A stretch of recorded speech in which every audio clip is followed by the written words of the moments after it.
მისი უდიდებულესობა ქართული ღვინო. ზარმაცი კაცი კარგ ღვინოს ვერ დააყენებს. ყველას, ვინც კი ჩართული იყო პროცესში, ამღერებდა. მეღვინე არ არის ჯადოქარი. აიღო ამ კაცმა და 3 ქვევრი მაჩუკა. რამდენად ინარჩუნებს მეღვინეობა დღეს აი ამ ხელოვნების სტატუსს. აი ეს ცოტა მართლა მითიური ტექნოლოგია, რომელიც განსხვავებულია და მე ვთვლი რომ ერთ-ერთი ყველაზე ბუნებრივი და საპატიო საქმიანობა რაც შეიძლება ქართველმა კაცმა აკეთოს ეს არის ღვინის დაყენება. ხელოვნური ინტელექტი ან რაიმე თანამედროვე მიდგომა ხომ არ გამოგიყენებინათ ამ პროცესში. საკმაოდ რთულია, როგორც ვთქვით, ვითარდებით და ცოტა რისკიც მაღალი არის. ეს ქვევრი სადღაც ხონდა წაიღო და ავიღე და დავრგე. ზუსტად აი ამ თანამედროვე ტექნოლოგიებმა შეგვაძლევინეს ის, რომ ვენახი ცხარობდა ჩვენთან იმ პერიოდში. კი გვიმარტივებს დღეს თანამედროვე ტექნოლოგიები, ინოვაციები ამ ყველაფერს, თუმცა მასობრივი წარმოება უკარგავს თუ არა ხარისხის ღვინოს. ესეთი მარტივი არ არის ღვინოს რომ ირთმევთ ხოლმე, მეღვინეები ბევრ ამაზე ვფიქრობთ. გაუმარჯო ჩვენებური პოდკასტის პირველი სტუმარი ხართ და ძალიან გვიხარია. არ არის მარტივი რომ ესე შეუნარჩუნდეს მას გასაგები. ესეთი ხარისხი. მე მგონი ჩემჭიქაში ერთი ალუბალი გდია. შავ ღვინოში ალუბლები ფანაობენ.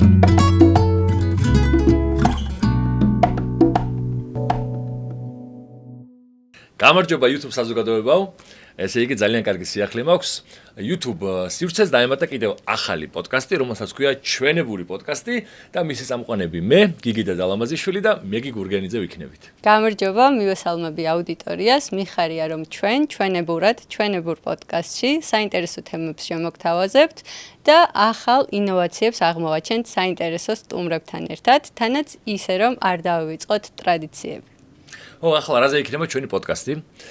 ჩვენი პოდკასტი იქნება ტრადიციებზე და თანამედროვეობაზე, ციფრული ტექნოლოგიის სინთეზით, აი ამ ყველაფრის შერწყმით, ანუ ტრადიციის, თანამედროვეობის და ციფრული ტექნოლოგიების, როგორ შეიძლება გავიმარტივოთ ცხოვრება, გაიმარტივოს ადამიანმა ცხოვრება და ასევე როგორ შეიძლება ადამიანის მიზნები, მისწრაფებები რეალობად ვაქციოთ და ეს ყველაფერი გახდეს საყვარელი საქმე. თანაც ისე რომ გავიხსენოთ ძველი ტრადიციები და ინოვაციები დავამეგობროთ ისე რომ შედეგი საბოლოო ჯამში მივიღოთ უფრო მარტივად და უფრო სარგებლიანად. მოკლედ მეგობრებო, ჩვენი სტუმრები იქნებიან ძალიან საინტერესო ადამიანები. პირველ რიგში კრიტერიუმი არის ის, რომ ამ ადამიანებს ძალიან უყვართ თავის საქმე, რასაც აკეთებენ და რაც თავარია არ ეშინიათ სიახლის, არ ეშინიათ ახალი ტექნოლოგიების, არ ეშინიათ თანამედროვეობის და ისინი ღია არიან ამ ყველაფრისთვის, რათა თავისთავი განავითარონ, თავისი საყვარელი საქმე განავითარონ და მივიდნენ თავიანთ მიზნებამდე. გიგი, ისე როგორც ამას ჩვენი პარტნიორი MyCredo Mobile Bank-ი აკეთებს მომხმარებლისთვის, რაც დღევანდელობას ძალიან უმარტივებს, ადრე დიდი დრო სჭირდებოდა საბანკო ოპერაციების განხორციელებას, ბანკში ვიზიტი იყო ეს თუ დროის და რესურსის ბევრი ხარჯვა, დღეს ეს ყველაფერი ჩვენს ხელშია, ჩვენს smartphone-ებში და 24/7-ზე გვაძლევს შესაძლებლობას ნებისმიერი საბანკო ოპერაცია განვახორციელოთ სრულიად online. გეთანხმები და ეს მართლა ძალიან სასიხარულოა და ჩვენ აუცილებლად დაუბრუნდებით Credo Bank-ს. ახლა კი მინდა რაღაცნაირად გავიმართო, წამოვიმართო და წარმოვადგინო დღევანდელი ჩვენი თემა, მისი უდიდებულესობა ქართული ღვინო. ძალიან საინტერესო თემაა ყველა ქართველისთვის, ძალიან სათუთი რამაა ღვინო, ასე რომ ბევრი ვიფიქრეთ ვინ ყოფილიყო ჩვენი სტუმარი და ორი სტუმარი გვეყოლება დღეს. პირველი არის ზაზა ხუციშვილი, რომელიც არის ძალიან ნიჭიერი მუსიკოსი და აღმოჩნდა რომ ბოლო წლები ასევე დატაცებულია ღვინით და გახდა მეღვინე და ასევე მეგი მეორე სტუმარი, რომელიც ამ სკამს დაიკავებს, იქნება ანა გოდაბრელიძე, რომელიც არის პროფესიონალი ენოლოგი და ძალიან მიხარია რომ ის იქნება ჩვენთან სტუმრად, იმიტომ რომ ძალიან ბევრი კითხვები გვაქვს, მეც და შენც დარწმუნებული ვარ და ძალიან საინტერესო საუბარი გველოდება წინ. ჩვენთვის ძალიან საამაყო და მნიშვნელოვან თემებზე. ნამდვილად. ჩვენებური პოდკასტის პირველ სტუმარს ბატონ ზაზა ხუციშვილს მივესალმები. დიდი მადლობა სტუმრობისთვის. ძალიან საინტერესო თემით გვეწვიეთ და მოვისმენთ სიამოვნებით თქვენს ახალ გამოწვევებს და გამოცდილებას. პირველ რიგში მინდა გითხრათ, რომ პირველი კონცერტი, რომელიც მე მოვისმინე და ესე მახსოვს, იყო თქვენი კონცერტი 99 წელს ბორჯომში და აი იმის მერე ბევრ თქვენ კონცერტზე ვარ ნამყოფი და ყოველთვის მადლობა უბრალოდ მინდა გადაგიხადოთ იმისთვის, რასაც აკეთებდით და აკეთებთ და მე თქვენი ფანი ვარ, ასე რომ ორმაგაც სასიამოვნოა თქვენი ხილვა. მაყურებელი გესწრებს როგორც მუსიკოს, ასევე იყავით კანონმდებელი და ახლა გაქვთ ახალი გამოწვევა, რასაც ქვია ღვინო, რომელიც არის ურთულესი, რამ გადაგაწყვეტინათ, როგორ მიხვედით აქამდე, რომ გამختارიყავით მეღვინე.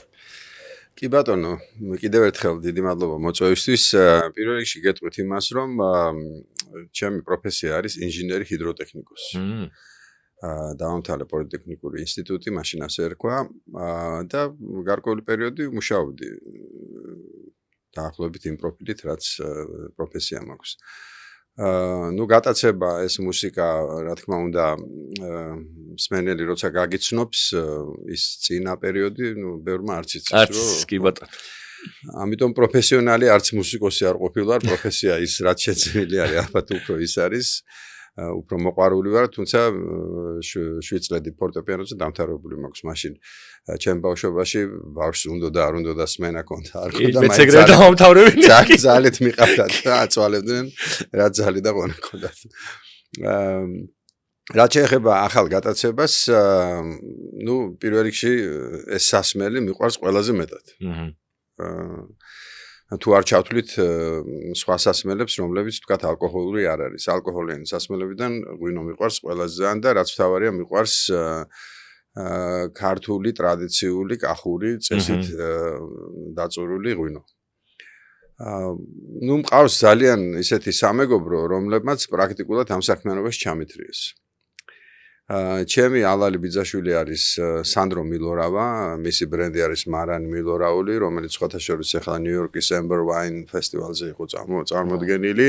ერთ-ერთ ყველაზე გამორჩეულ მეღვინედ ითვლება და მასთან ერთად პირველ პერიოდში მას ვეხმარებოდი ისე რომ ნუ აი ყურძნის ყიდვის დროსაც რაღაცა რაოდენობას მევყიდულობდი რომ ჩემთვისაც რაღაც ღვინო ქონოდა ეხლა სულ გამორთმევა უხერხულია. კი ბატონო. კი ბატონო. ჯობია რომ მიეხმაროთ და შენ ქონოდა.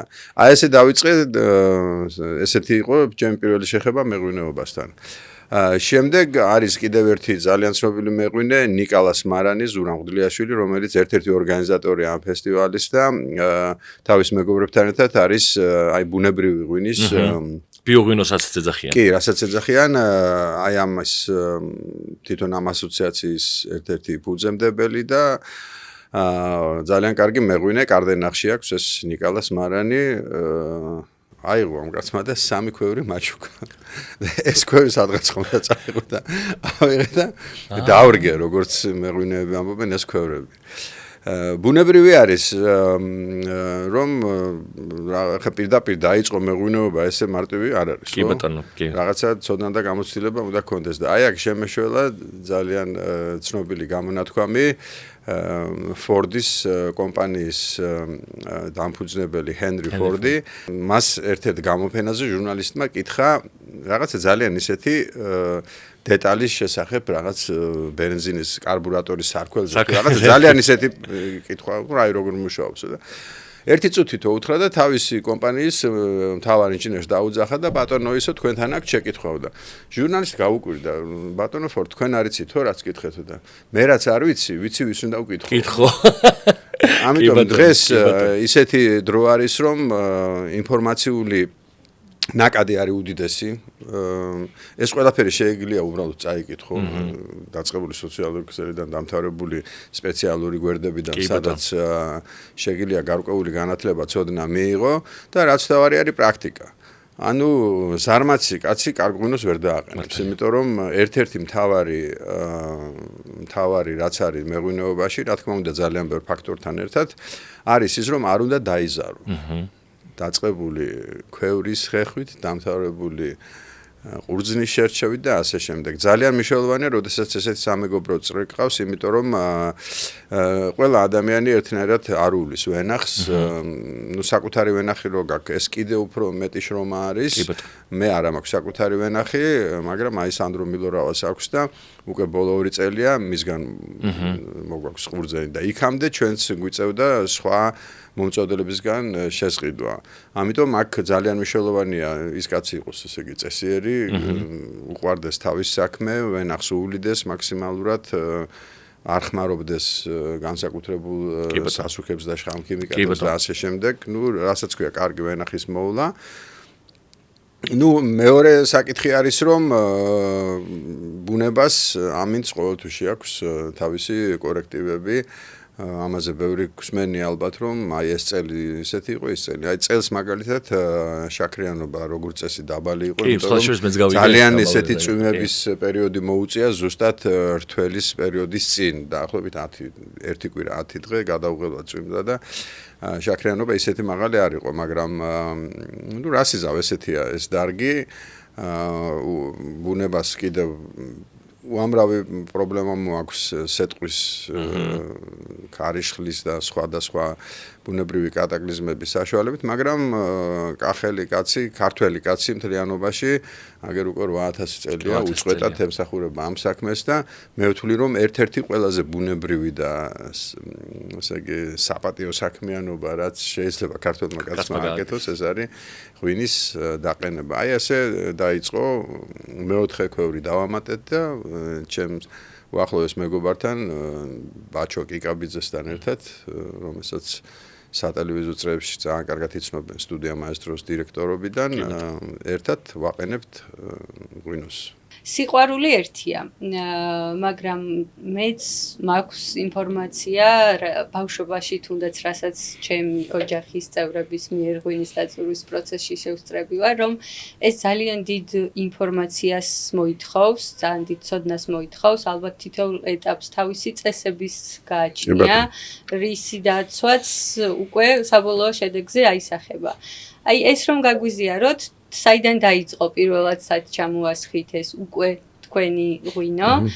ესე იგი ერთი არის ღვინის დაყენება, მეორე არის მისი დუღილის პერიოდი, ამ პერიოდში რა თქმა უნდა არ უნდა გამოგეპაროს არც ერთი ისეთი უსიამოვნო ფაქტორი, რომლებიც არის, იმიტომ რომ ნუ ღვინოს როგორც ცოცხალ ორგანიზმს აქვს ძალიან ბევრი დაავადება, რომლებიც უნდა იცოდე როგორ აირიდო, გარკვეული პროცესები არსებობს, გარკვეული მიმდევრობა არსებობს, რომლებმაც შეიძლება რისკები გააჩინოს. მაგალითად ერთ-ერთი არის მოგეხსენებათ რომ ღვინო დუღილის დროს ჭაჭას გამოდევნის ზევით. ამიტომ როდესაც ქვევრში ვასხავთ ახლად დაწურულ წვენს, საჭირო არის რომ დაახლოებით, ხა ნუ თქვა ტონიან ქვევრზე, დაახლოებით 45-50 სანტიმეტრი უნდა დაუტოვოს ზევით ადგილი იმისათვის რომ ამოვიდეს. და შესაბამისად ამის გადასავსები შემდეგ დალუქვის წინ გადასავსები ღვინო კიდე უნდა ადუღოს სხვა. აი ძალიან მნიშვნელოვანია რომ ეს პროცესები არ გაგექცეს ის რომ სხვადასხვანაირად არ წავიდეს ეს დუღილი, იმიტომ რომ შერევის დროს შეიძლება რაღაცა გარკვეული პრობლემები შეექმნას ამ ღვინოს. და ეს არის ის განსაკუთრებული პერიოდი, როდესაც მეღვინე პრაქტიკულად უნდა იყოს დუღილის პერიოდში ღვინოსთან. ამიტომ რომ არ გამოეპაროს და ერთი რაც არის ღვინოს ყოველთვის უნდა ამორევა. რადგან პროცესი წავიდეს თანაბრად დუღილის პერიოდი და პროცესი და შაქრის დაშლის პროცესი და ამაზე ერთი ძალიან დარევას ეძახიან კახეთში და დაურია ღვინოს და ერთი ძალიან ისეთი იუმორით ახსავსე კაცი არის და მომიყვა ასეთ რამეს რომ ერთხელ ყურძენს რო კრეფდნენ ერთი ახალგაზრდა ბიჭი რაღაცა განსაკუთრებით ბევრ ყურძენს ჭამდაო რა თან რო კრეფტაო. ხო და ერთმა გამოსილმა კაცმა გამოხედა შენ იმდენ ყურძენს საჭამო რომ ამაღამ მორევა დაგჭირდა. და ძალიან ბევრი მოკლედ ფაქტორი არის იმისა რომ როგორ უნდა დადგეს კარგი ღვინო. სიმართლე გითხრათ მე როგორც ახალბედას ცოტა მეუხერხულება კიდეც იმდენი კარგი სპეციალისტი ყავს და კარგი მეღვინე რომ მე ვსაუბრობ ამ საკითხზე, მაგრამ ნუ რა ვიცი, ვიღაცისთვის შეიძლება ჩემი გამოცდილება ძალიან საინტერესო იქნება, ჩემთვის ძალიან საინტერესო. როგორც ახალბედა დარწმუნებული ვარ. ჩვენი მაყურებლებისთვისაც. ასევე მაინტერესებს სახელზე. სახელს აქვს ძალიან დიდი მნიშვნელობა. მე მახსოვს ცხოვრებაში რამდენჯერ მომიწია ჩემს რაღაც პროექტებს სახელის დარქმევა და ეს იყო არ ვიცი, კოშმარი ჩემთვის, იმიტომ რომ რა დავარქვათ. თქვენ შემთხვევაში როგორ მოხდა? ეს ორნი ქვია ღვინოს და მე აგერ უკვე 9 საათია ვუყურებ და რო არ გავაგემოვნო არ შემიძლია და მე მგონი თქვენ გაქვთ გასახსნელი თორცდები. კი. უკვე იმაში ჩვევაში გაქვთ ხო? ჩვევაში მაქვს კი ბატონო. აი თქვენსთან ჩვენთვის საყვარელ ერთ-ერთ მიმართულებასთან მინდა რომ დავაკავშირო ეს ყველაფერი, რა ისტორიაც გამახსენდა ახლა. რაჭაში შევესწარი ასეთ ფაქტს, როდესაც ყურძენს კრებდნენ, ნუ აი ვენახებიდან გვესმოდა სიმღერის ხმა. სიმღერის ხმა კი. და როდესაც ვიკითხეთ ეს, თვითონ მე ვენახე, მაგვიხსნა რომ ну, მოკლედ, მისთვის მთელი ეს რიტუალი იყო მთავარი ამოცანა, რომ ყველას, ვინც კი ჩართული იყო პროცესში, ამღერებდა ამ ყურძნის კრეფის პროცესში და იმ პერიოდშიც, როცა ღვინოს უურევენ და ასე შემდეგ, ეს ყოველთვის იყო მისი ამ პროცესის განუყოფელი ნაწილი. თქვენ მით უმეტეს თუ გიცდიათ ეს, თუ გჯერათ ასეთი მიდგომების? ერთხელ ბატონ რეზო ლაღიძეს კულტურის სამინისტროდან დაურეკეს და თხოვეს რაღაცა სიმღერის დაწერა. და მან გასა ესეთი პასუხი, უკვე ავადმყოფობდა ძალიან ახალგაზრდა გადაიცვალა სხვათა შორის სწორად მახსოვს 60 წლის. და უთხრა რომ შვილო სანადიროდ და სათევზაოთო აღარ დავდივარო მე და სიმღერას ვეღარ დავწერო. ანუ ყველაფერი პრაქტიკულად იდეები როგორც ჩანს ბუნებაში კი ბატონო. მოსდიოდა. გთხოვთ დავაგემოვნოთ მე გავასით. გაუმარჯო ჩვენებური პოდკასტის პირველი სტუმარი ხართ და ძალიან გვიხარია. ანუ პირველი დეგუსტაციის დროს, რასაც სპეციალისტები აკეთებენ, ეს არის ფერის შეფასება. ფერის შეფასება. შემდეგ აი ესეთი მოძრაობებით ამდიდრებენ ჟანგბადით, რომ ნუ ბოთში ხანდახან ის.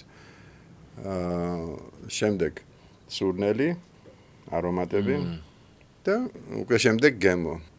სხვაშორის მე სულ შურს ხოლმე ადამიანების როცა ვნახულობ, რომ ესე სუნით რა კარგად ხსნიან და რამდენ რამეს ხვდებიან და სხვათა შორის როგორც ყველა პროფესიაში პროფესიონალიზმი გარკვეულ მსხვერპლს მოითხოვს და ესეთი ადამიანები, ვინც დეგუსტატორები არიან და სპეციალისტები, როგორც ესე უფრთხილდებიან. თვითონ დაალევითაც ახლა ზოგჯერ ახლა 2-3 საათი გრძელდება და ელემენტარულად არ შეიძლება ეს ადამიანი და გარდა ამისა ძალიან უფრთხილდებიან პირის გემოს და აი სხვადასხვა ცხარემჟავეების და იმის, იმიტომ რომ აი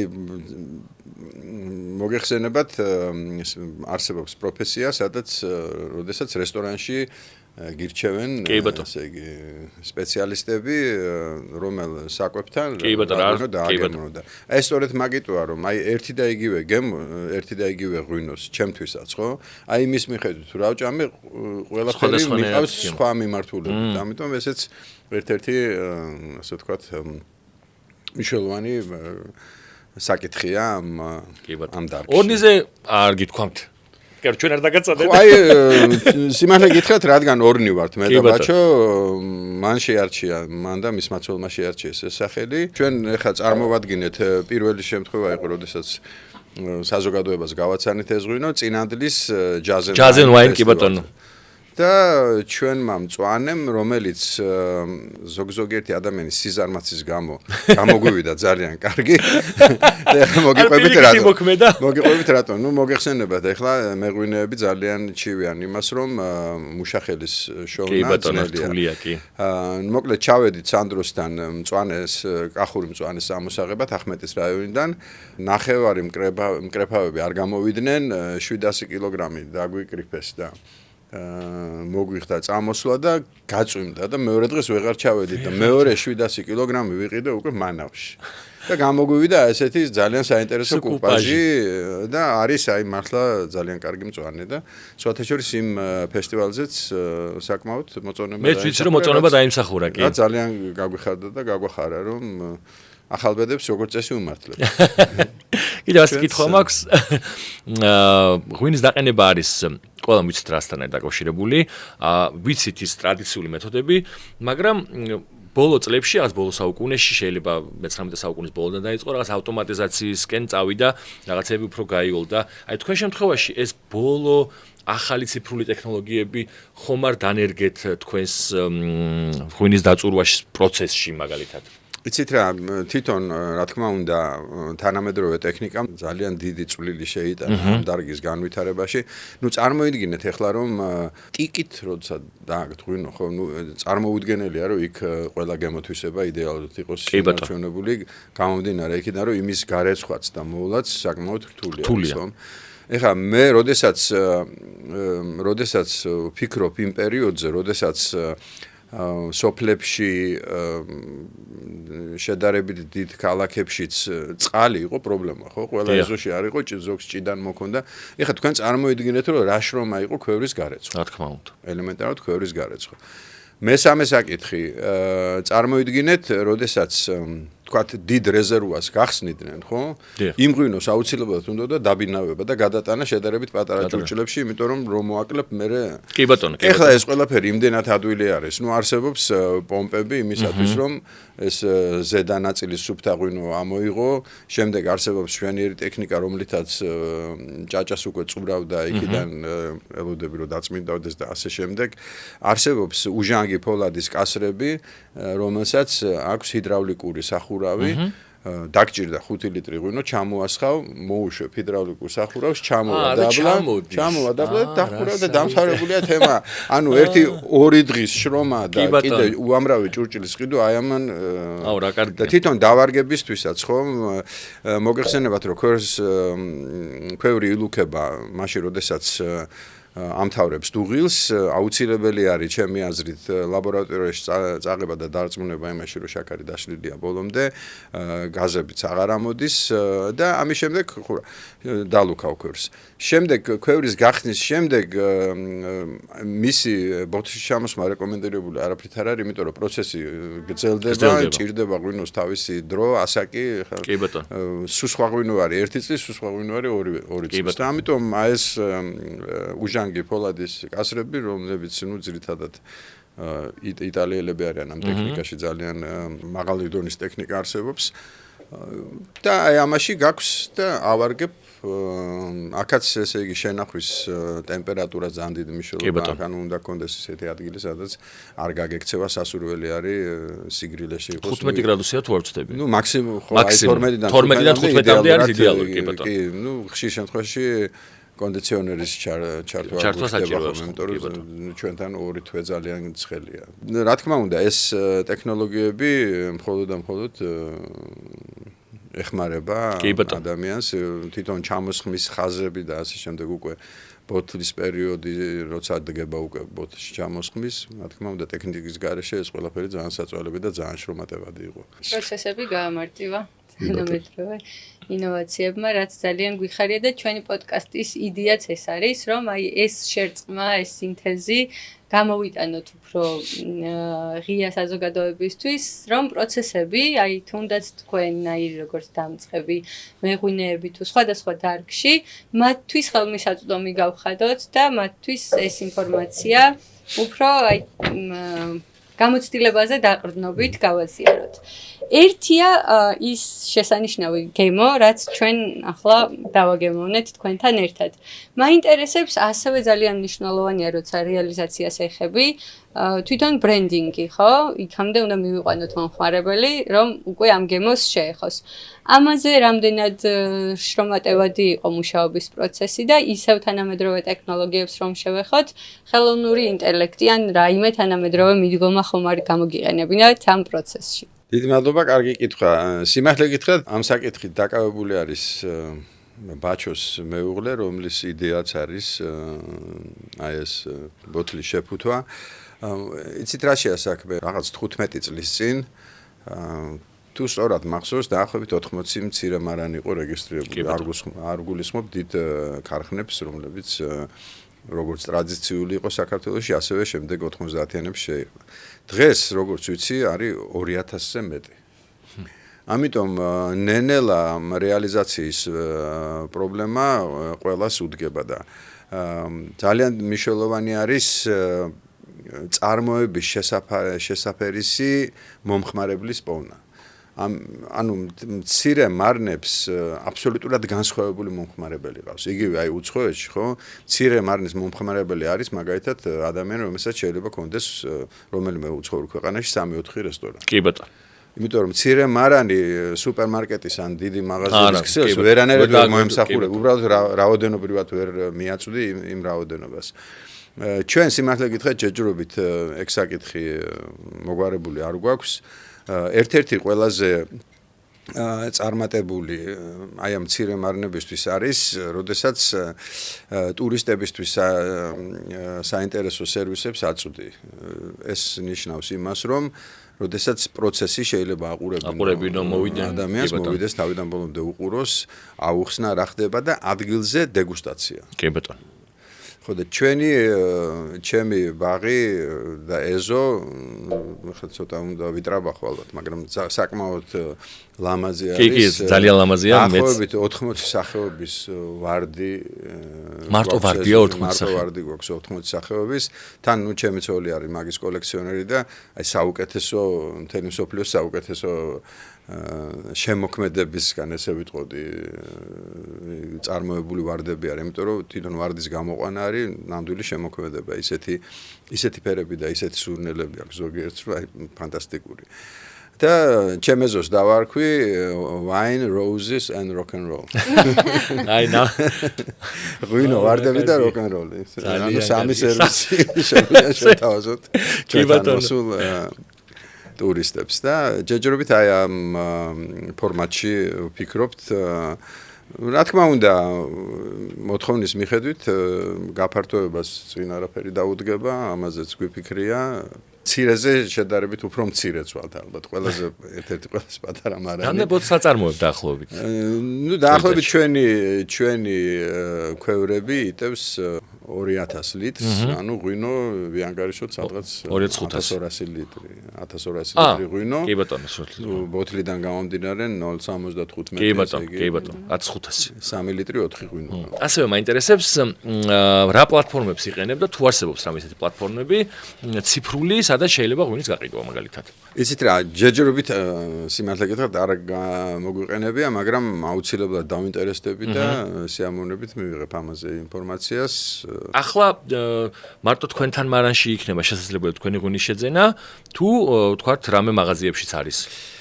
აი დიდ მაღაზიებში პრაქტიკულად იმდენი ღვინო არის უკვე გამოფენილი, რომ ძალიან რთული არის იქ თავის დამკვიდრება. მაგრამ ნუ ეს არ ნიშნავს, რომ უნდა ხელები ჩამოუშვა პირიქით, უნდა ეცადო რომ რაღაცა შენი ადგილი იყო ამ სივრცეში. სიმართლე გითხრათ, ბოლომდე ეს ეტიკეტის არ არის დამთავრებული, იმიტომ რომ ის ყველაზე მნიშვნელოვანი ინფორმაცია, რომელიც აუცილებელია უნდა იყოს მითითებული, ჯერჯერობით როგორც ხედავთ, ქართული წარწერა არა აქვს რაც ასევე არ არის სწორი, ამიტომ როგორც კი დასრულდება რამდენიმე ესეთ მაღაზიასთან გვაქვს შეხება, წინადადება და აუცილებლად ვითანამშრომლებთ. ციფრული ტექნოლოგიები, როგორც ვახსენეთ, ასევე ალბათ ძალიან მნიშვნელოვანია, მე ძალიან ბევრი შეთავაზება მინახავს, როდესაც ზუსტად ესეთი პატარა მარნები, აი როგორც ახსენეთ, ტურების მსგავს, ერთიან მომსახურებას თუნდაც ტურისტებზე, ადგილობრივ ქართველებიც, კომპანიებიც, team building-ები მე პირადად ვიყავი და ძალიან ვისიამოვნე მართლაც, აი ბავშვობაში დავბრუნდი, სადაც აი ტრადიციული მეთოდებით წურავდნენ მართლაც ღვინოს და დღეს ჩვენამდე ციფრული ტექნოლოგიებით და ციფრული მარკეტინგით მოდის ეს ყველაფერი. ალბათ ამ მიმართულებითაც განავითარებთ შემდეგ, რომ და ჩვენც ძალიან დიდი სიამოვნებით თან აი ამ ვარდების თემა მე საოცრად მომხიბლა ღვინოსთან. მე როკ-ენ-როლმა მომხიბლა. აუცილებლად ჩვენ სიამოვნებით დავაგემოვნებთ თქვენს მარანში. მოხარული ვიქნებით ყოველთვის. მეგობრებო, რახან ციფრულ ტექნოლოგიებს შევეხეთ, ჩვენს მაყურებელსაც შევახსენოთ, რომ პოდკასტის პარტნიორი MyCredo ინტერნეტ და მობაილ ბანკით ნებისმიერ დროს და ადგილას შეგიძლიათ საბანკო პროდუქტებით თუ მომსახურებით სარგებლობა. თანაც 24/7-ზე, რაც არის ძალიან მნიშვნელოვანი. ასევე მე თქვენის დებართ ჩავიკითხავ ყველაფერს, რამე არ გამოვშეს, იმიტომ რომ ძალიან მნიშვნელოვანი ინფორმაციაა და ამავდროულად ძალიან საინტერესო. ესე იგი, რა შეგიძლიათ MyCredo-ით ფულადი გადარიცხვები და გზავნილების მიღება თუ გაგზავნა 24/7-ზე, კომუნალურების გადახდა საკომისიოს გარეშე, რაც ძალიან სასიამოვნოა, მინდა გითხრათ. საერთაშორისო გადარიცხვების წარმოება უცხოურ ანგარიშებზე ფიზიკურ თუ იურიდიულ პირებთან, რაც ასევე ბიზნესისთვის ძალზე ხელსაყრელია. საკრედიტო პროდუქტებით მომენტალურად სარგებლობა თუ ბარათების მოთხოვნა აქტივაცია, ანაბრის გახსნა და დანაზოგის საიმედოდ დაგროვება დამატებითი სარგებლის მიღების შესაძლებლობით, ძველებურად მუთაკაში ფულის შენახვის ნაცვლად. სხვათა შორის ამ გავხსნით ჩემს მუთაკას და შეგანმოთავსოთ ვიცნობ ეგეთ ადამიანებს მე წავდა სახში ვისაც მუთაკაში გონდა ფული კომუნისტების დროს ძალიან ისეთი აი თუნდაც მოსავლის აღებებს და ვენახის რომ შევეხეთ, აი სწორედ რეგიონებში ხშირად გვხდება ეს სიტუაცია, როცა აი მოსავლის მოყვანის და რეალიზაციის შემდეგ ჯერ კიდევ ტრადიციული მეთოდებით, თუმცა ნუ ეს შეიძლება ვიღაცისთვის უფრო სანდოდ აღიქმება, მაგრამ ფაქტია რომ აქ უკვე მისაღებს სარგებელსაც კარგავს და სწორედ ეს არის თანამედროვე შესაძლებლობები, რაც უნდა გამოვიყენოთ. ასე რომ მეგობრებო, დაუბრუნოთ მუთაკებს თავისი ფუნქცია, გავათავისუფლოთ ამ წნეხისგან და მაიკროდოს მივმართოთ, როცა ფული გვექნება. მე მგონი ჩემჭიქაში ერთი ალუბალი გდია. შავღვინოში ალუბლები ფალაობენ. და ბოლოს თქვენებური აზრი რომ დაგვიტოვოთ ჩვენებურ პოდკასტში, რა რჩევას მისცემდით დამწყებ მეღვინეებს, სწორედ აი ამ ტრადიციული მეთოდების და თანამედროვე საშუალებების შერწყმით, როგორ შეიძლება თავიანთი საქმიანობა უფრო სარგებლიანად და უფრო შემოსავლიანად თუნდაც აქციონ. ნუ იცით რა, შემოსავალს რაც ეხება, ამისი დიდი სპეციალისტი მე არ გახლავართ, სიმართლე გითხრათ. ნუ ამას თავისი წესები აქვს, თავისი კანონები აქვს, ბიზნესი როგორ ააწყოს სწორად, როგორ დააინტერესო შენი პროდუქტით ხალხი, ეს არ არის მარტივი. რაც შეეხება სხვა, ასე ვთქვათ, რჩევას, რომელიც მე შემიძლია მივცე, რა თქმა უნდა, პირველ რიგში უნდა გიყვარდეს ის საქმე, რასაც აკეთებ, ეს მარტო მეღვინეობას არ ეხება.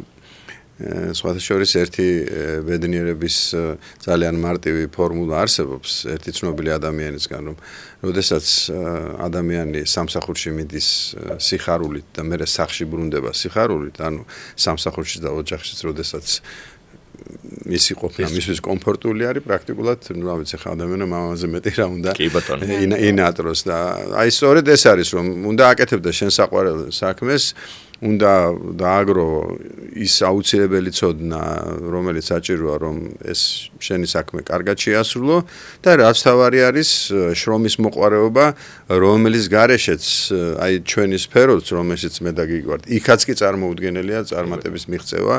არავინ არ დაიჯეროს, რომ რომელიმე უდიდესი მომღერალი დღეში რამდენიმე საათის მეცადინეობის გარეშე მღერის ან უკრავს შესანიშნავად რომელიმე ინსტრუმენტზე. წარმოუდგენელია ეს პრაქტიკულად. შრომის მოყვარეობა არის ყველგან, ყველაფერში აუცილებელი პირობა. ძალიან დიდი მადლობა. ზაზა. მადლობა თქვენ კიდევ. ჩვენ ვართ ძალიან ბედნიერები, თქვენ ხართ ჩვენი პირველი სტუმარი. ძალიან საპატივსაცემო ადამიანი და ჩვენ ორნი, მე და მეგი. მადლობას გიხდით. თქვენ ორს. თქვენ ორს. მადლობას გიხდით ჩვენ ორნი თქვენ ორს და გისურვებთ წარმატებას. დიდი მადლობა თქვენს ასევე გისურვებთ წარმატებას და ნაყოფიერ საქმიანობას თქვენ პოდკასტში. ჩვენ დავბრუნდით. და მინდა ვთქვა, რომ ქართული მეღვინეობის სფერო ბოლო წლების განმავლობაში ძალიან გამვითარდა. ფაქტიურად ეს ჩემი თვალწინ მოხდა ეს ყველაფერი, იმიტომ რომ მე 90-იანების შვილი ვარ, 80-იანებში დავიბადე და ეს ძალიან ნათლად ჩანს თუ როგორ გამვითარდა ქართული ღვინის სფერო, რაც ძალიან სასიხარულო და ღვინის სფერო არ იქნებოდა არაფერი ენოლოგის გარეშე. და დღეს ქალბატონი ანა გოდაბრელიძე არის ჩვენთან სტუმრად და ძალიან გვიხარია მოგესალმებით. მოგესალმებით თქვენს და ჩვენს მაყურებელს. მოგესალმებით, ქალბატონო ანა. პირველ ნაწილში შევეხეთ თანამედროვე ტექნოლოგიების და ციფრული მიმართულებების განვითარებას. ამით რომ გავაგრძელოთ, თქვენ შემთხვევაშიც, აი ამ განვითარებებმა, ინოვაციებმა, რა ცვლილებები შეიტანა მეღვინეობაში და რა არის ის, რამაც კიდევ უფრო განავითარა და უფრო მარტივი გახადა ეს პროცესები. იცით რა, აი თუ ჩვენ საუბრობთ მაგალითად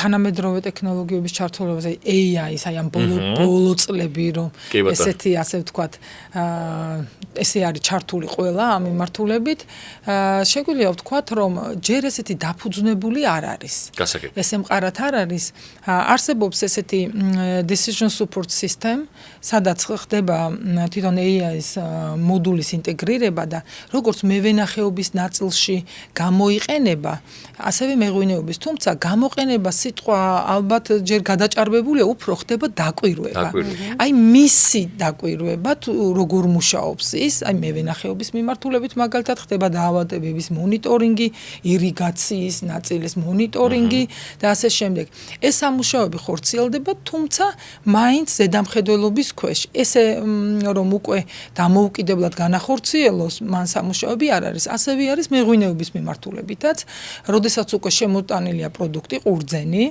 მისი ფიზიკო-ქიმიური მაჩვენებლების მიხედვით უკვე რა მაჩვენებლებიც გვაქვს ხდება უშუალო დუღილის მიმართულების განსაზღვრა მაგალითად მის მიერ როგორ უნდა წარიმართოს დუღილი რა ტემპერატურაზე დაუშვათ რა საფუარი გამოიყენო თუ საფუარს იყენებ დასავარგებლად დასაძველებლად და ასე შემდეგ თუმცა კიდევ მინდა ხაზი გაუსვა რომ სადღაც ალბათ ხარ მინდა შემეშალოს მაგრამ დაახლოებით ალბათ 5 წელი არის რომ სხვადასხვა ქვეყანაში ხორციელდება ესეთი დაკვირვება თუმცა მაინც დაკვირვების ეტაპზე არის ესა თუ ის კომპანია და არა ისე რომ დამოუკიდებლად განახორციელებს ესე ვერ ვამბობთ ასე ამერიკაში არის ძალიან ცნობილი სხვადასხვა საფრანგეთში უკვე საფრანგეთშიც ხო კი ბატონო ესპანეთშიც არის მაგრამ უფრო მეტად საფრანგეთში სხვადასხვა საფრანგეთში რამოდენიმე ძალიან ცნობილი შატო არის რომელიც ამ მიმართულებით ასე ვთქვათ ნელ-ნელა ახორციელებს სხვადასხვა სამუშაოს ძალიან საინტერესოა.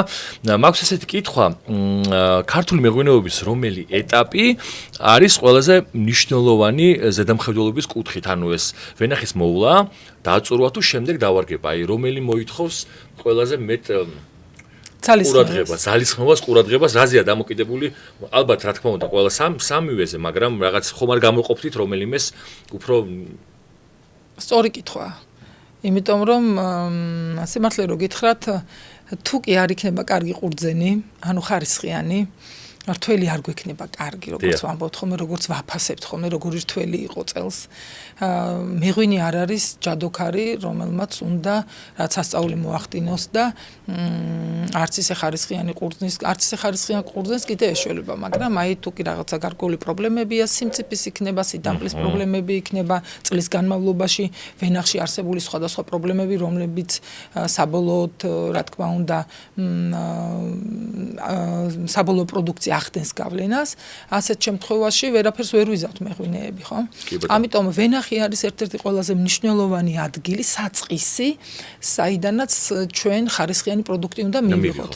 და საქართველოში სიმართლე რო გითხრათ, არ მიწყენენ ჩვენი ქართველი მეღვინე მევენახეები, იმიტომ რომ ჩვენ ამაზე ხშირად გვისაუბრია.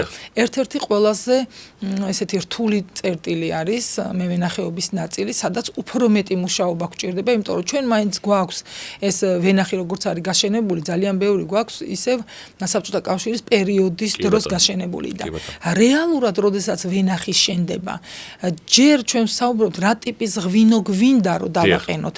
აი მე მაგათად საფრანგეთში მუშაობდი რა გარკვეული პერიოდის განმავლობაში და ზუსტად ძალიან განსხვავებულად ჰქონდათ ვენახი გაშენებული და სწორედ იმიტომ რომ იქიდან მიღებული ღვინო რომელიც დადგებოდა ისიც ცოტა განსხვავებულად ყენდებოდა და ინახებოდა და ვარგდებოდა და ესეთი ღვინო ვერ გაუძლებდა სხვანაირი, ასე ვთქვათ, გარემოდან შობას, ასე ვთქვათ, აი ეს ყურძენი. აქედან გამომდინარე, უფრო მეტი სამუშაოები გვჭირდება საქართველოშიც, თუმცა ზოგადად რო ვთქვათ, ძალიან დიდი მუშაობაა გასაწევი ვენახში და საპასუხისმგებლო და ამის გარდა არა მხოლოდ საპასუხისმგებლო, აქ ძალიან ვართ დამოკიდებულები კლიმატზე, გარემო პირობებში, რომელშიც ჩვენ ვერ ვერევით. რა თქმა უნდა, საირიგაციო სისტემა შეიძლება არსებობდეს, მაგრამ ვერ ვართ დაზღვეულები სეტყვისგან, რომელიც ძალიან ხშირად არის ხომ ჩვენს ქვეყანაში ახლა შარშან წინ იყო თუ არ ვცდები აგვისტოს 29-ში იყო თუ არ ვცდები სიტყვა და ერთ კვირაში იყო კიდევ სიტყვა რაც ფაქტობრივად რთველის პერიოდში იშვიათად არ არის ხომ ესე ხშირად და გაზაფხულიდან დაწყებული უკვე აი ამდენჯერ რო ხდება ძალიან რთული ასე რომ სარისკოც არის ვენახის ქონა იმასთან ერთად რომ საკმაოდ შრომატევადია თუმცა არ მინდა რომ მეღვინეებმა ჩვენ ვინც ასევე ღვინოს ვაყენებთ რაღაც ისე ჩათვალონ რომ მათი შრომა არ არის შრომა მაგრამ მათ უჭირთ თუ არ არის სათანადო პროდუქტი თავიდანვე კი ბატონო სხვაშორის მეც ძალიან საინტერესო შემთხვევა ქონდა ჩვენ ქონდა გასტროლი მოლდავეთში ერთ-ერთ მეღვინეობაში და იქ იყვნენ ძალიან კარგი ადამიანები რომლებმაც თქვეს რომ მეო თავიდან დავრგეო ვენახიო გავაშენეო მაგრამ მივხვდიო რომ არასწორად გავაკეთეო და ავჩეხეო და 3 წლის უკვე მოსავალი მომცაო პირველივე და თავიდან გავაკეთე და მე ამაზე შევიმუშავეო და ჩემი სისტემა მოხსო როგორ უნდა დაირგოს ესე იგი ამას და ეს გამახსენდა ეგრევე რომ ძალიან დიდი მნიშვნელობა აქვს ზე როგორ ხდება რომელსა ფერდზე როგორ უნდა განლაგდეს და ასე შემდეგ ერთ რაღაცას ვიტყვი მაშინ ახან ეს ახსენეთ ძალიან ესეთი მცნობილი და მწოდნე მევენახი არის ალან მალარდი რომელიც საბედნიეროდ ხანდახან ჩამოდის ხოლმე საქართველოში და სხვადასხვა ჩვენს ღვინის სკოლაში ვაზრებთ ხოლმე პირიქით დიდი პატივია რომ ის კითხულობს ლექციებს და უფასოდ აი ამ ჩვენი განსაკუთრებით მცირე მეწარმეებისთვის რომლებისაც უფრო მიმართულება აქვს ბიოდინამიკური და ეგრეთ წოდებული ნატურალური ღვინის დაყენების და სხვათა შორის აი საინტერესო რა არის იცით ახლა ჩვენ საუბრობდით თანამედროვე ტექნოლოგიებზე და ზუსტად თანამედროვე ხედვები გვაბრუნებს გარკვეულწილად ნაკლებად ტექნოლოგიებისკენ არამედ უფრო გაგებით მოვეკიდოთ გარემო ბუნების მოცემულობას და იქ უკვე საფარი როგორი არის რა მცენარეები უნდა იყოს დარგული ირგვლივ დაუშვათ რა მწერები და ასე შემდეგ ყველა ის გარემო სულიერი თუ არასულიერი რომელიც გავლენას ახდენს ჩამოყალიბებაზე ზუსტად ამას აქვს ძალიან დიდი მნიშვნელობა და სიმართლე რო გითხრათ ძალიან დიდი შატოები სწორედ ამ ადამიანის დაგეგმილი ასე ვთქვათ ვენახის გაშენებით აშენებენ დღესდღეობით ვენახს. საინტერესო. ჩანასახშივე უნდა იყოს განსაზღვრული ყველაფერი როგორც მივხვდი რომ საბოლოო შედეგი მივიღოთ ის რაც გვინდა. კი ბატონო. ზოგადად ფართოდ არის დამკვიდრებული ეს ცნება რომ მეღვინეობა არის ხელოვნება. აი ამ ყველაფრის სინთეზით, რაზეც ვისაუბრეთ თანამედროვე ტექნოლოგიებზე და ასე შემდეგ, რამდენად ინარჩუნებს მეღვინეობა დღეს აი ამ ხელოვნების სტატუსს? მე მაინც მგონია მიუხედავად იმისა რომ ჩვენ უნდა მივიღოთ თანამედროვე ტექნოლოგიები ეს არის რაღაცა რაც ხდება და უარყოფა მე მგონი არასწორი იქნება თუ ჩვენ მას გონივრულად გამოვიყენებთ იქნება ძალიან კარგი თუმცა მეღვინეობის ნაწილში ძალიან მნიშვნელოვანია ემოციური ნაწილი. იგივე ხელოვნება რაც თქვენ თქვით ძალიან ცნობილ ფრანგ ასე ვთქვათ მეღვინესაც აქვს დაწერილი რომ მეღვინეობა ხელოვნება რომელსაც ფიქრი უნდა მიყვეს რეფლექს, სწორ რეაქციას. ეს დეგუსტაციის დროს, მაგრამ არა მხოლოდ დეგუსტაციის ნაწილი უკვე შედეგია.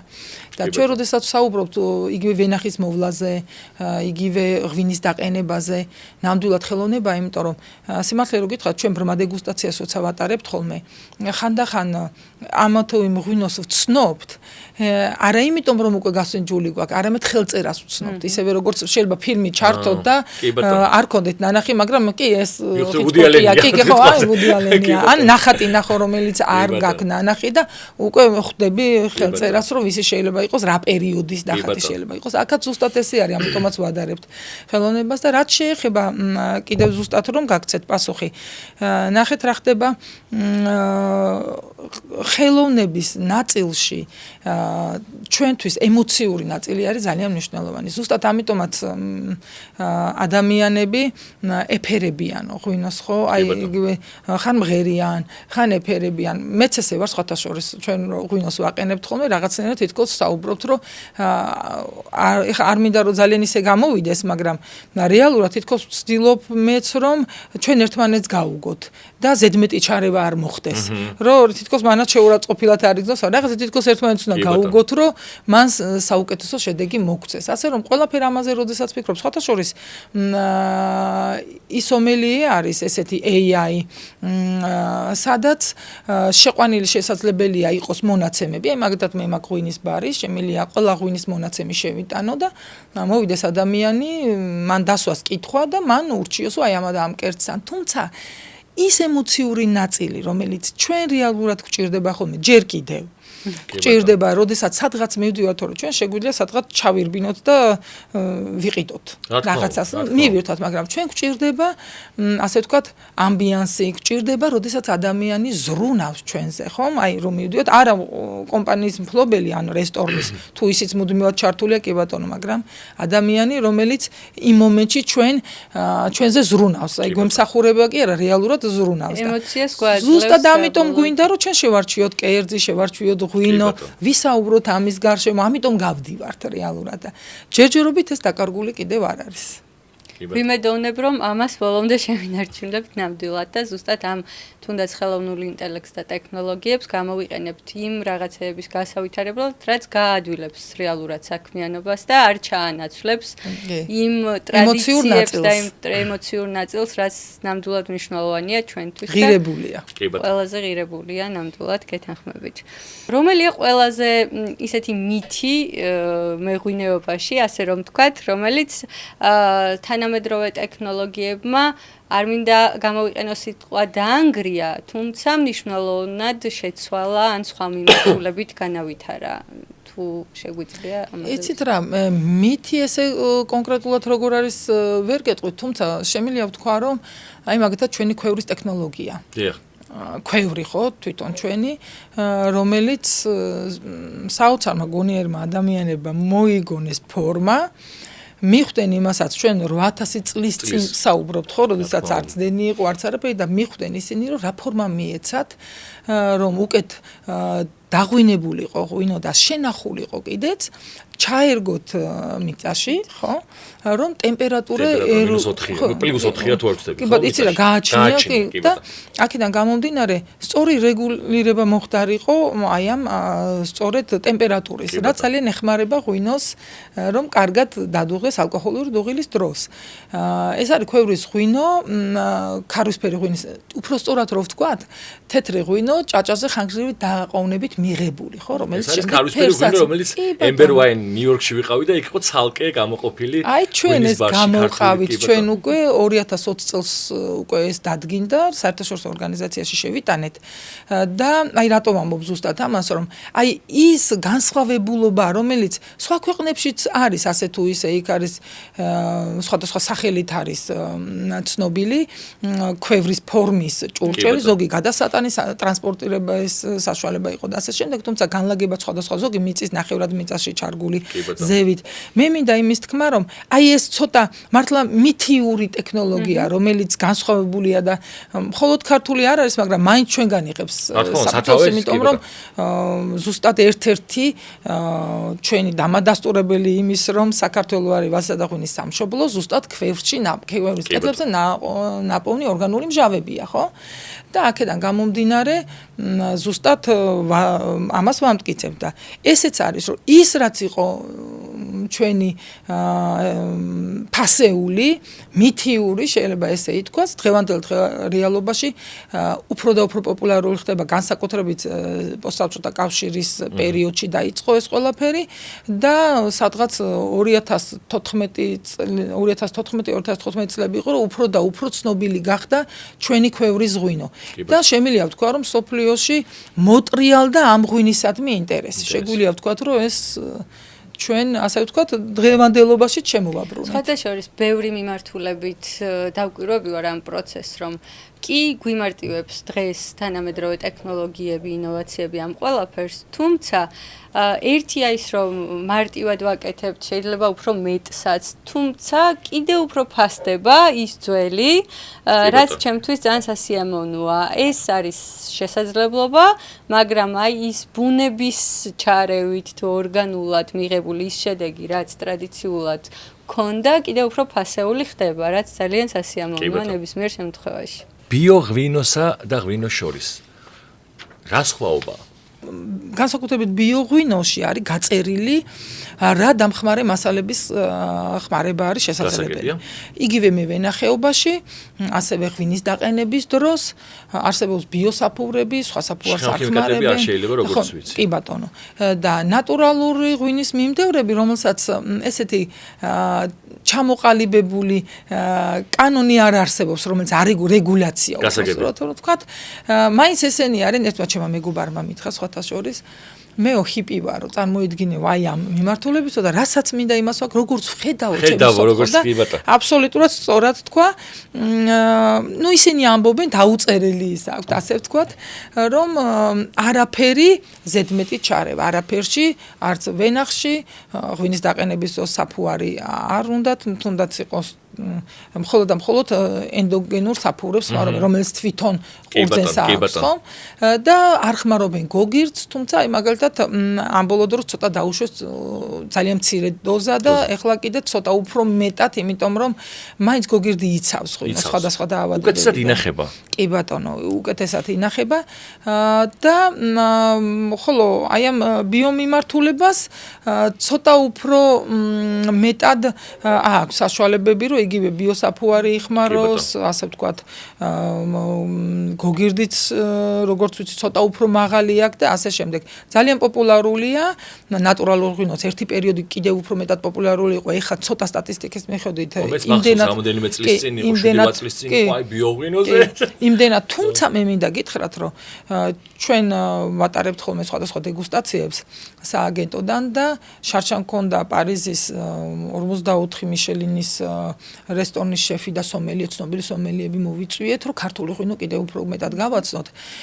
და მეტი ინტერესი იყო ქვევრის ზოგიერთისთვის მაინც სიახლე არის, თუმცა თუ ძალიან ბევრი რესტორანი, რომელიც ესეთი ცნობილი რესტორანია, მაინც ისურვებენ ხოლმე, რომ ცოტა ბიო და ნატურალური მიმართულების ღვინოები ქონდეთ.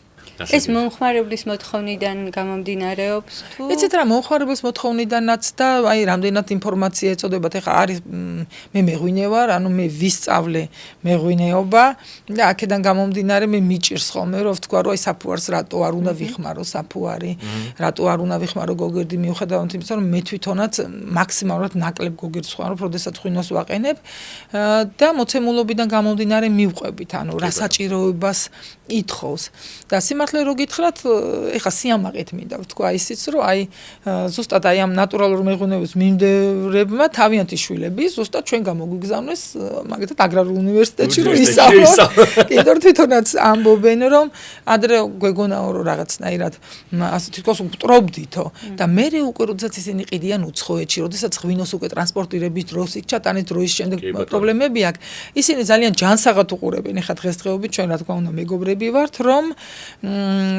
უფრო მეტი ცოდნა არის საჭირო იმისათვის რომ გარკვეული პრობლემები ღვინოს არ შეექმნა და უკვე კომერციალიზაციისთვის იყოს ასე ვთქვათ კი ბატონო შესაბამისი კი ბატონო დააგვაყოფილოს ბაზრის მოთხოვნები და არ იყოს მალფუჭებადი და მომხმარებელიც ხო იცვლება ჩვენ ხო არ აკვავს იგივე მომხმარებელი რაც თუნდაც 8000 წლის წინ იყო ხომ ჩვენ ყველაფერს ვცვლით იგივე დამოკიდებულება ჩვენი კვების მიმართ თუნდაც სამოსის მიმართ გარემოს მიმართ იცვლება ყველაფერი და ასე რომ ერთი კითხვა მაქვს კიდე ასეთი იგრძნობა თუ არა გემოში გოგირდი კი რა თქმა უნდა კი ხო მე ვერ ვამჩნევ და მამბაჩე მეუბნება ხომ გოგირდიანია როგორ ეცი და გოგე სუნშიც და გემოშიც შემიძლია თქვა და სხვათა შორის საერთაშორისო სტანდარტი გვაძლევს იმის საშუალებას ჩვენ დეგუსტატორებს რომ მიუხედავად იმისა რომ ლაბორატორიულად გოგირდი შეიძლება იყოს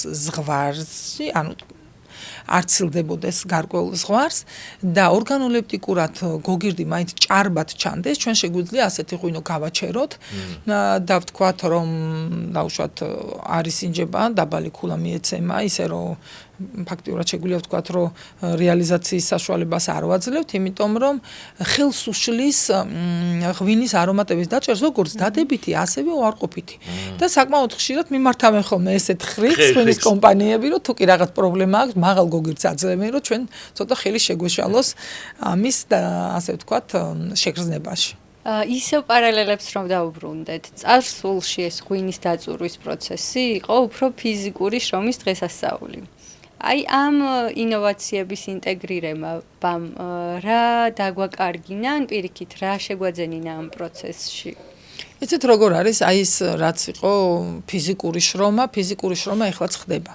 იმ გაგებით რომ ეხლა შეიძლება ადრე ვიცით რომ საწნახელში ასე იგი ბავშვებთან ერთად უფროსებიც იყვნენ და ასე ვთქვათ ყველაზე საყვარელი პროცესი იყო ბავშვობაში. ვიცით რომ დიდები არ ჩადიოდნენ 14 წლამდე რომ რაღაცა ის წიწარ რაღაცა ხო რაღაცა ყოველას თავისი კი ბატონო ისინი არსებობს და დღესდღეობით ესე ვერ ხდება იმიტომ რომ საკმაოდ რთულია როგორც ვთქვით ვითარდებით და ცოტა რისკიც მაღალი არის რა თქმა უნდა რომ ისევ ესე ხდებოდეს დაწურვა როდესაც შენ ოჯახისთვის წურავ როდესაც შენი გარემოსთვის ეს რისკი ნაკლებია მაგრამ როგორც კი ეს ბიზნესად არის თუნდაც მცირე მეწარმე იყო და აწარმოებდა 2000 ბოლტს და მეც არა მაგრამ თუ კი უკვე ყიდი აი ასეთ რისკებს ცოტა რა თქმა უნდა ეს ისევ ხდება დღესაც დიდ კომპანიებშიც ასე ვთქვათ რთველი და რთველის შემდგომი პერიოდი ესეთი ტრადიციის შენარჩუნება მაგრამ შეუძლებელია რომ დღესაც ესე ამგვარად ხდებოდეს ხო რთულია ძალიან და მით უმეტეს ახლა საქართველოში 3000 სადღაც თუ არ ვწდები 6 ღვინის კომპანია არის აქედან 486-ია თუ არ ვწდები რომელიც ექსპორტს ახორციელებს ღვინისას ქვეყნის გარეთ დანარჩენი პატარა მარნებია რომელსაც შიდა მოხმარება აქვს აკყიდიან პატარა ოჯახური მარნები ძალიან მომრავლდა ამ ბოლო დროს ასე რომ ძალიან რთული წარმოსადგენია რომ ისევ ესე თუმცა შრომა აი მაგალითად თუ საუბრობთ ჩვენ ქვევრის დარევაზე ხო ქვევრის ღვინო დაახლოებით 10%-ს არცილდება წარმოებული ქვევრის ღვინო საქართველოში საერთო წარმოებასთან მიმართებაში ვგულისხმობ ჩვენს ქვევს ურევთ მეც ახლა როდესაც ვაკეთებ ხოლმე და ვაყენებ და ვეხმარები ჩვენც ურევთ ქვევს და არ არის მარტივი თან გააჩნია მოცულობას რამხელა რაც უფრო დიდია მით უფრო რთულია ხოლმე მე ესე ვეძახი თავის ჩატეხვა ასე ვთქვა ეს ჭაჭა ზემოთ რომ მოდის არ არის მარტივი რომ აი ეს დაძლიო და ჩატეხვა და შემდეგ უკვე ხდება მაცერა და ჩაზელვა როგორც ვამბობთ ხოლმე დარევა იმისათვის რომ იმ ტიპის ღვინო მივიღოთ რაც გვინდა ანუ იმ რაოდენობით დარევა იმ ხანგრძლივობით და ასე შემდეგ რა ტიპის ღვინოც გვინდა საბოლოოდ ესეთი მარტივი არ არის ღვინოს რომ ირთმევთ ხოლმე მე ღვინები ბევრ ამაზე ვფიქრობთ რომ საბოლოო შედეგი გქონდეს ძალიან ისეთი დადებითი ნამდვილად შრომის და ზოგადად ცხოვრების წესის გამარტივებაზე ვსაუბრობ და მინდა აქვე შევეხო ჩვენს სპონსორს MyCredo Internet და Mobile Banks, რომელიც ასევე სწორედ რეგიონებს განსაკუთრებით უმარტივებს იმ პროცესებს, როდესაც პარალელი რომ გავავლოთ, როგორც საწნახელში უწევდათ, ესე რომ ვთქვათ, ჭყალებში წვალება ადრე, ანალოგიურად იყო პრობლემა, როდესაც სხვადასხვა სოფლიდან ქალაქში უწევდათ მოსახლეობას ბანკის ფილიალებში მისვლა. დღეს MyCredo-ს დახმარებით 24 საათის განმავლობაში კვირაში 7 დღე შეუძლიათ რეგიონში მცხოვრებ მომხმარებლებსაც ნებისმიერი საბანკო პროცედურა, ის იქნება პროდუქტის გამოყენება თუ სერვისის ონლაინ რეჟიმში განახორციელონ, რა თქმა უნდა, კიდევ უფრო შეღავათიანი პირობებით, იმიტომ რომ ციფრულად ხდება ეს პროცესები და გაიმარტივენ ყოველდღიურობა, რისთვისაც მადლობა ჩვენს პარტნიორს MyCredo-ს. მართლაც მადლობა ჩვენს პარტნიორს, ძალიან მნიშვნელოვანია, როცა ადამიანს უთავისუფლდება დრო, რომელიც ყველაზე ძვირფასია ალბათ და ის იგივე პროდუქტი შეიძლება მიიღოს არა სახლიდან გაუსვლელად, არა სხვა ქალაქში ან დაბაში ჩასვლით და მართლაც მადლობა MyCredo-ს ამ ფუფუნებისთვის, რასაც ქვია დროის ეკონომია. ანა დავბრუნდები ჩვენს საკითხს და მაინტერესებს აი თანამედროვე მეთოდების ინტეგრაციით.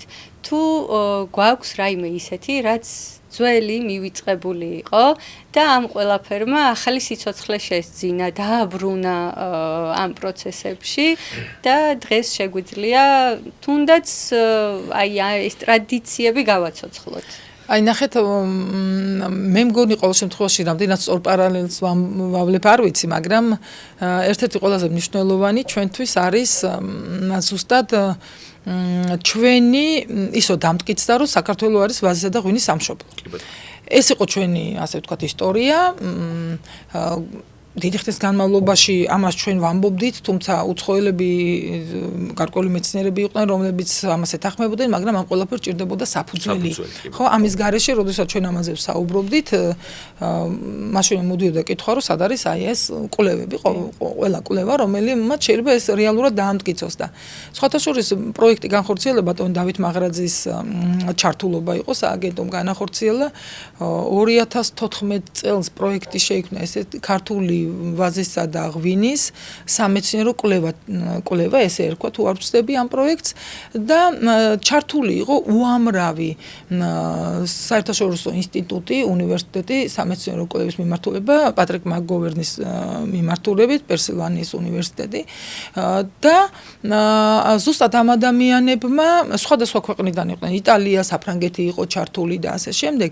ზუსტად ამ თანამედროვე სამეცნიერო კვლევების გამოყენებით მოხდა იმის დამტკიცება, რომ არქეოლოგიური გათხრების შემდეგ ხო ჭირდება აი ამ ყველაფერს რომ სამეცნიეროდ გამოვიკვლიოთ ნამდვილად რომელი წლებიდან მოდის ეს თუნდაც ის ორგანული მჟავები რომელიც ქვევრიში და კედელზე აღმოჩნდა და დათარიღდა როგორც ჩვენ წელთაღ რიცხვამდე და ასე შემდეგ 8000 წლის მოსავალი საიდან გვაქვს ხომ ზუსტად აი ამ თანამედროვე ტექნოლოგიებმა შეგვაძლევინეს ის რომ მხოლოდ ეს არ არის ხო რომელიც ამტკიცებს რომ ჩვენ ვართ ვაზისა და ღვინის სამშობლო ასევე იყო გამოკვლეული ვაზის მტვერი ზუსტად აი ამ ჩვენ ტერიტორიაზე რომ ეს კი არ ნიშნავდა რომ შეიძლება ვიღაცას ეთქვა რომ შეიძლება კი ღვინო დააყენეთ მაგრამ აქ ვაზი არ ხარობდა და ზუსტად აი ვაზის მტვერის აღმოჩენამ დაამტკიცა ის რომ ვენახი ცხარობდა ჩვენთან იმ პერიოდში ასევე მოხდა კლიმატის აღდგენა მაშინდელი კლიმატის აღდგენა მოხდა ესეც თანამედროვე სამეცნიერო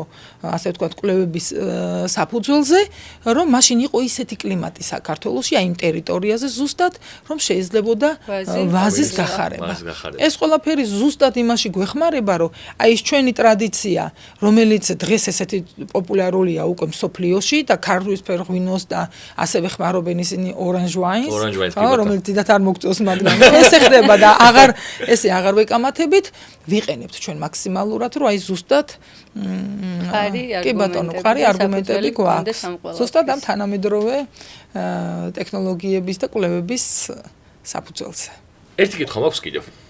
მასობრივი წარმოება უკარგავს თუ არა ღვინოს ხარისხს. მე მახსოვს აი კომუნისტების დროს ფილმებიც არის ამაზე გიორგობის თვე და სხვადასხვა ფილმია და ესეც სხვადასხვა ინფორმაცია მოდიოდა ხოლმე. ჩემს ზოგი ესე ამბობდა, ზოგი ესე ამბობდა ღვინოსთან დაკავშირებით, მაგრამ აი დღესდღეობით მასობრივი წარმოება უკარგავს თუ არა ხარისხს ღვინოს. არ მიწყებენ ჩემი მეგობრები, რომლებსაც აქვთ დიდი კომპანიები და აწარმოებენ დიდი რაოდენობით ღვინოს. ფაქტია, რომ ესე არის. შეუძლებელია, რომ თქვენ აწარმოოთ რამოდენიმე მილიონი ბოთლი, გსურდეთ მისი გაყიდვა და ეს ღვინო იყოს გარკვეულ საფასო სეგმენტში ჯდება ასეთი ღვინოები, ხო? რა თქმა უნდა, იმ დიდ კომპანიებს აქვთ სხვადასხვა ხარისხის ღვინოები, აქვთ რაღაცა მაღალი ხარისხის ღვინოები, მაგრამ ძირითადად მაინც ეს რაც იყიდება ჩვენგან საქართველოსდან არის უფრო შედარებით დაბალფასიანი ღვინოები, რომელზეც ვერ ვიტყვით, რომ ძალიან მაღალხარისხიანი ღვინოა. ეს არის სტანდარტული მარტივი ღვინო, რომელსაც არა მხოლოდ საქართველოს, არამედ მსოფლიოს სხვადასხვა ქვეყანაშიც, იგივე ეგინა ესპანეთი ავიღოთ, იტალია, რომელიც ყველაზე დიდი მწარმოებელი ქვეყანაა და ასე შემდეგ.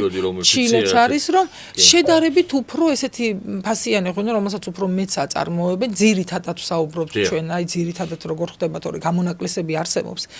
ასე რომ არ არის მარტივი, რომ ესე შეუნარჩუნდეს მას ესეთი ხარისხი. მადლობა ქალბატონო ანასტუმრობისთვის.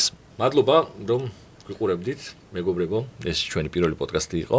დიდი მადლობა. ნამდვილად ძალიან ემოციური იყო, თანაც ისეთ თემებს შევეხეთ, რომელიც ალბათ ნებისმიერი ქართველისთვის ძალიან მნიშვნელოვანია. კიდევ ერთხელ დიდ მადლობას გიხდით საინტერესო საუბრისთვის და მაყურებელს მინდა ასევე მიმართო, გამოგვიწერეთ, გაგვიზიარეთ თქვენი შთაბეჭდილებები, თქვენი სურვილები და ჩვენ აუცილებლად გავითვალისწინებთ. დიდი მადლობა. უღრმესი მადლობა, ჩემთვისაც ძალიან საინტერესო იყო, გამეხარდა რომ ახლოდან გაგიცანით და წარმატებულ საქმიანობას გისურვებთ. დიდი მადლობა.